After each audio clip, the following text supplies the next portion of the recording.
ইমামুনি। আসসালামু আলাইকুম আঙ্কেল। ওয়ালাইকুম আসসালাম। আঙ্কেল আমাকে একটি আইসক্রিম দিন, চকলেটওয়ালাটা দিয়েন। জি। মামুনি একা এসেছো নাকি? জি জি, আমার ঘর তো এটা। আচ্ছা এই নাও।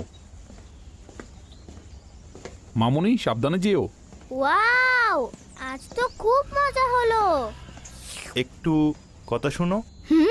হ্যাঁ, প্রিয় নবী সাল্লাল্লাহু তাআলা আলাইহি ওয়াসাল্লামের হাদিসের সারমর্ম হলো, যে ব্যক্তি বড়দের আদব ও সম্মান অর্থাৎ রেসপেক্ট করবে সে জান্নাতে আমার সাথে থাকবে। রাইকা রাইকা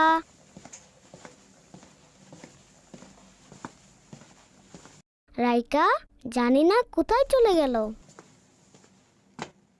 রাইকা রাইকা রাইকা